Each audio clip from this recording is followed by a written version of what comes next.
आखिरी मौत किसकी? संजीव अपने दोस्त राघव और प्रतीक के साथ बियर बार में बैठकर बियर पी रहा था। संजीव आज बहुत खुश लग रहा था।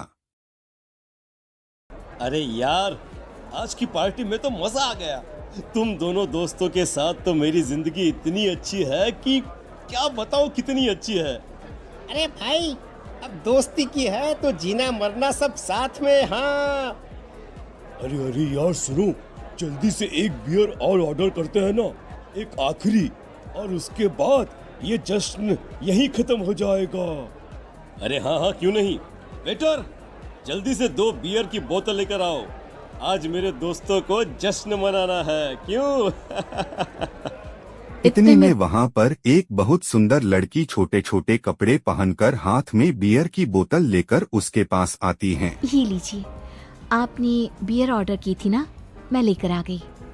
क्या बात है यार, इस बार की वेटर तो बड़ी सुंदर है। अब बियर लेकर आई हो तो अपने हाथों से ही पिला दो ना। हाँ हाँ, क्यों नहीं, जैसा आप बोलोगे मैं वैसा ही करूँगी। क्या बात है यार, अब तो लगता है रोज यहीं आना पड़ेगा।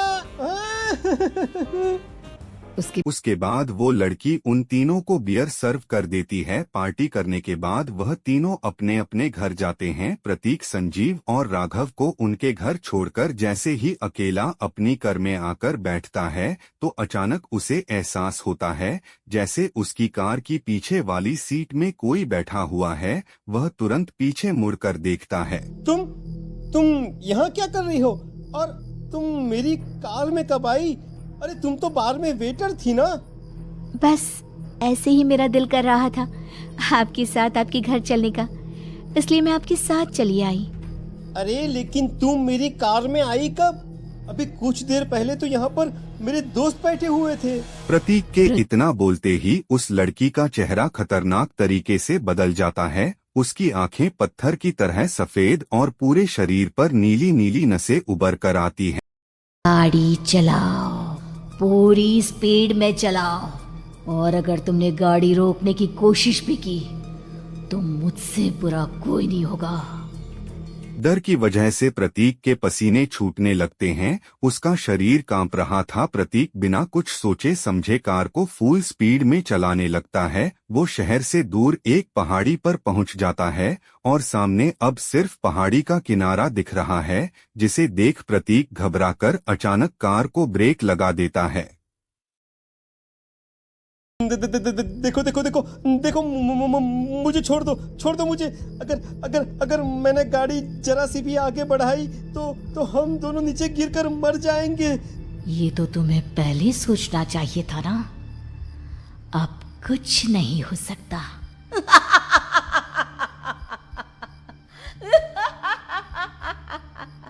छोड़ दो मुझे। नहीं नहीं, प्लीज मुझे छोड़ दो। प्लीज प्लीज मुझे जाने दो, छोड़ दो मुझे। गाड़ी आगे बढ़ाओ। और तभी अचानक से बिना प्रतीक के स्टार्ट किए उसकी कार आगे बढ़ती है और गहरी खाई में गिर जाती है। उसके चीखने की आवाज चारों ओर सुनाई देती है।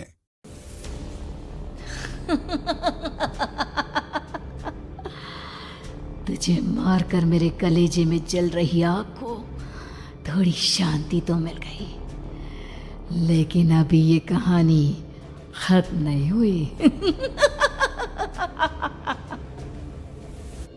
और फिर अगले दिन राघव और संजीव को पता चलता है कि प्रतीक की पहाड़ी से नीचे गिरकर मौत हो गई। कल रात की तो बात है यार, हम सब बैठकर पार्टी कर रहे थे, लेकिन मेरी एक बात समझ में नहीं आ रही। राघव शहर से इतना बाहर उस पहाड़ी पर इतनी रात को क्या करने गया था? अरे यार, वही सोचकर तो मैं भी परेशान हूँ। हम दोनों को छोड़ने के बाद तो वो सीधा अपने घर जाने वाला था, और वो आत्महत्या क्यों करेगा भाई? कल रात तक वो कितना खुश था, हमारे साथ सेलिब्रेट कर रहा था। हाँ, लेकिन पुलिस ने तो यही कहा है कि प्रतीक ने अपनी कार को जानबूझकर पहाड़ी से नीचे गिरा दिया और आत्महत्या कर ली। अरे यार संजीव, मेरी तो कुछ भी समझ में नहीं आ रहा है। चल ठीक है, अब मैं अपने घर जाता हूँ। Okay, bye. राघव अपने घर में अकेला था। दोपहर का वक्त था, तभी दरवाजे की घंटी बजी। कौन है? अरे 1 मिनट रुको, अभी आता हूँ।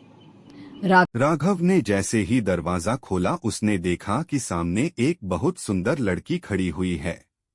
आप और यहाँ किससे मिलने आई हैं? देखिए ना, बाहर बारिश शुरू हो गई थी, मेरी गाड़ी खराब हो गई है। आपका घर नजर आया तो सोचा कुछ हेल्प ले लेती हूँ। क्यों नहीं, आइए ना, आइए आइए। मेरे कपड़े पूरे भीग चुके हैं, क्या आपके पास टॉवल मिलेगा प्लीज? राघव अपने बाथरूम से एक टॉवल लाकर उस लड़की को देता है। अब मैं चलती हूँ। अरे इतनी क्या जल्दी है? आप चाहे तो बारिश रुकने तक यहाँ पर रुक सकती हैं। हाँ। लड़की ने पलटकर राघव की तरफ देखा। नहीं, मुझे जाना होगा, मेरा काम बाकी है। और वो वहां से चली गई। उसे लड़की के जाने के बाद राघव अपने बाथरूम में नहाने के लिए चला गया। जैसे ही उसने बाथरूम में देखा तो उसका टॉवल वहीं पर लटका हुआ था। उसने टॉवल हाथ में लिया तो देखा कि उसका पूरा टॉवल खून के धब्बों से सना हुआ है। अरे अरे ये क्या? ये टॉवल तो मैंने उस लड़की को दे दिया था। ये वापस मेरे बाथरूम में कैसे आ गया? और इस पर ये खून के धब्बे कहाँ से आ गए? राघव ने आईने में देखा तो उसकी गर्दन पर एक बड़ा सा चाकू का कट लगा हुआ था, जिससे खून बह रहा था। जिसे देख राघव के होश उड़ गए। अरे ये क्या? मेरी गर्दन इतनी ज्यादा कटी हुई है और मुझे दर्द भी नहीं हो रहा है। ये क्या हो रहा है मेरे साथ? राघव घबराकर बाथरूम से बाहर आया और अपना मोबाइल उठाकर संजीव को फोन लगाया। संजीव जल्दी से मेरे पास आ जाओ। मुझे लगता है कुछ बहुत बड़ी गड़बड़ है, जल्दी आ जाओ। उधर से आवाज आई, लेकिन वह आवाज संजीव की नहीं बल्कि एक लड़की की थी। कुछ अजीब नहीं हुआ है, बस तुम्हारी मौत तुमसे मिलने आई थी और तुम्हें मारकर चली गई। अब तुम इस दुनिया का हिस्सा नहीं हो राघव, इसलिए तुम्हें अपनी गर्दन के कटने का दर्द भी महसूस नहीं हो रहा। नहीं, ऐसा नहीं हो सकता, ऐसा नहीं हो सकता। कौन हो तुम? तुम्हारी मौत। अब संजीव के पास खबर पहुंचती है कि राघव ने अपने ही घर में चाकू से गर्दन काटकर आत्महत्या कर ली। यह सुनने के बाद संजीव के होश उड़ गए। वह पसीने से तर-बतर हो गया और एक अनजाना डर उसके दिल को सताने लगा। संजीव के साथ उसका एक छोटा भाई राजीव भी उसके साथ रहा करता था। अपने भाई को इस तरह परेशान देखकर राजीव उसके पास आया। अरे भैया, क्या हुआ भैया? आप इतने घबराए हुए क्यों लग रहे हैं? प्रतीक और राघव की मौत, मेरा मतलब मेरी कुछ समझ में नहीं आ रहा भाई। अचानक से मेरे दोनों दोस्तों ने आत्महत्या क्यों कर ली? अरे वो तो मेरी भी समझ में नहीं आ रहा है भैया। हाँ, हो सकता है कि कोई परेशानी होगी और इसीलिए उन्होंने ऐसा किया होगा।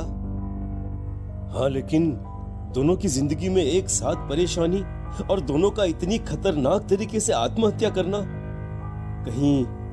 कहीं ऐसा तो नहीं मैं भी मर जाऊंगा? अरे आप ऐसी बातें क्यों कर रहे हैं भैया? वैसे ही मैं इतना परेशान हूँ। जब से अंजलि ने मेरा साथ छोड़ा है तब से सब कुछ बहुत अजीब सा हो गया है। रोज रात को डरावने सपने आते हैं। ऐसा लगता है जैसे अंजलि बार बार मेरे सपनों में आकर मुझे डराने की कोशिश करती है। अंजलि का नाम सुनते ही संजीव की आंखें फट गई और उसके गले में आवाज अटक गई। उसके चेहरे पर घबराहट साफ नजर आ रही थी। कौन थी वह लड़की जिसने प्रतीक और राघव को आत्महत्या की आड़ में मौत के घाट उतार दिया? और कौन थी अंजलि जो बार बार राजीव के सपनों में आकर उसको डरा रही थी? अंजलि का नाम सुनकर संजीव इतना घबरा क्यों गया? इन सवालों के जवाब जानने के लिए देखिए इस खतरनाक कहानी का अगला भाग।